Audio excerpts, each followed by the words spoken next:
$700,000. No. What's like the average like slip and fall settle?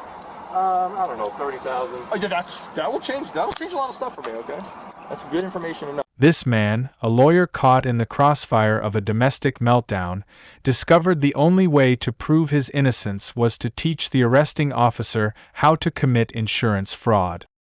His night began not with a crime, but with a desperate call for help. The situation was simple yet volatile. His ex-girlfriend, a woman with whom he shared a turbulent 5-year history, had locked him out of his own house and was in possession of his wallet, phone, and laptop. He did what any citizen would do: he called the police. But when the flashing blue and red lights painted the suburban street, the situation spiraled out of his control. Instead of resolving the dispute, the arrival of law enforcement triggered his ex-girlfriend's flight response. She jumped into her car and sped off into the night, leaving the man, Michael, standing on the curb with the officers who were now looking at him with suspicion. The officer's initial objective was clear: stop the fleeing vehicle. A chase ensued, brief but tense, cutting through the quiet neighborhood street. Michael could only watch, a helpless bystander to a drama he had initiated. The officers, communicating over the radio, classified the event as a domestic incident, a label that immediately cast a shadow of ambiguity over who was the victim and who was the aggressor. Once they managed to stop the car, the real chaos began. The woman did not surrender quietly. She emerged from her vehicle not with compliance, but with a torrent of accusations and defiance. She claimed she was the true victim, that she was unarmed, and that this was a setup. To the officers trying to de-escalate a rapidly deteriorating scene, this was a classic he said, she said scenario. Their training dictated a protocol for such events: detain everyone involved until the pieces of the puzzle could be assembled. This meant Michael, the man who had called for help, found himself being treated like a perpetrator. An officer approached him, his demeanor firm and professional. Michael was told to place his hands on the police car. Confused and indignant, he questioned why he was being detained. He tried to explain that he had nothing to do with her decision to flee, that he was the one who sought police assistance in the first place. But in the heat of the moment, his protestations were just noise. The clicks of handcuffs closing around his wrists sealed his new reality. He was no longer just a man trying to get his property back. He was a suspect in a domestic disturbance, his fate now entangled with the erratic actions of his ex. While one team of officers dealt with the woman, who was now physically resisting arrest on the pavement, another officer began the process of figuring out Michael's story. Stop resisting. Give us your hands. Stop resisting. Give us your hands. Michael watched as his ex-girlfriend was forcibly subdued. Her resistance was a performance of outrage, a spectacle designed to paint her as the wronged party. He knew her patterns. He told the officer that her entire plan was to provoke a reaction, to create a scene that she could later frame as police brutality. He explained that she was likely taking pictures, documenting everything to build a case against them.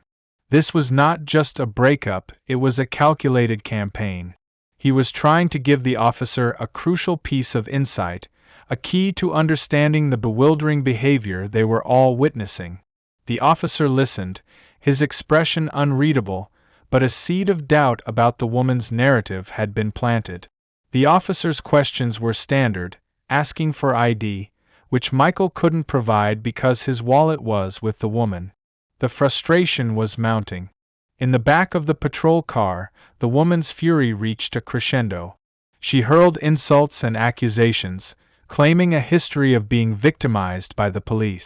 She declared her British citizenship as if it were a diplomatic shield, promising that all her lawyers and media contacts would hear of this injustice. Her performance was a volatile mix of victimhood and aggression, a carefully constructed narrative of persecution. She was not just resisting arrest, she was building her defense and a lawsuit simultaneously. She claimed that the officers had beaten her up on specific dates in the previous year, weaving a tale of sustained harassment. Every word was a potential legal landmine for the officers on the scene. Hey, don't cut my just pull it down over my... Parkway, Oh, you're a big tough guy, huh? Unit 518. You're a big tough guy. Try to kick me. I'm not. Hey, relax. This is where Michael saw his opening. He wasn't just a scorned ex, he was a lawyer. He understood the system they were all operating within. He calmly explained to the officer that the woman's goal was to get them indicted. He was no longer just defending himself, he was offering them professional counsel from the back seat of their own car. He was repositioning himself from a suspect to an ally. The tone of the conversation began to shift.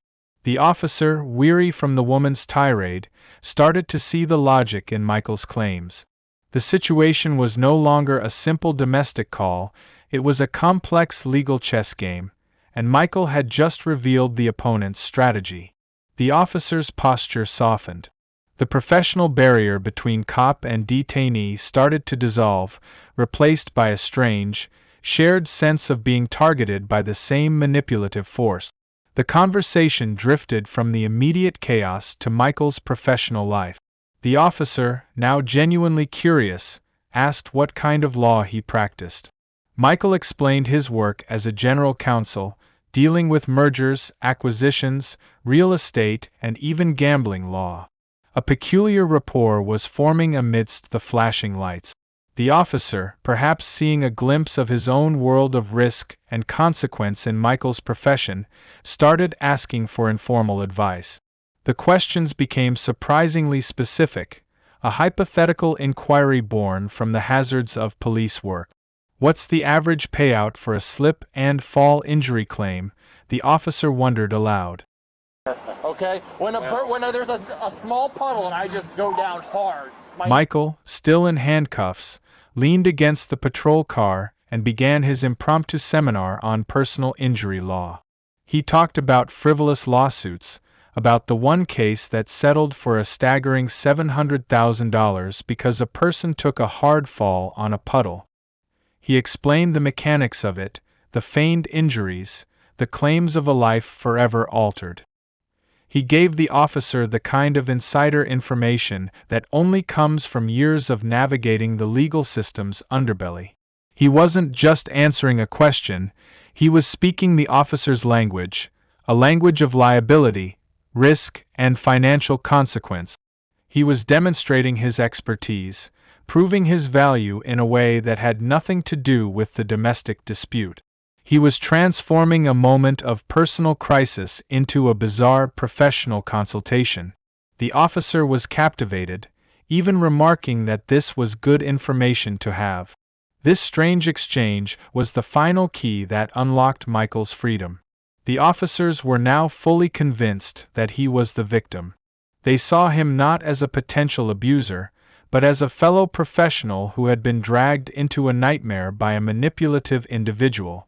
Their entire perspective had been reshaped, not by pleas of innocence, but by a shared, cynical understanding of how the world works.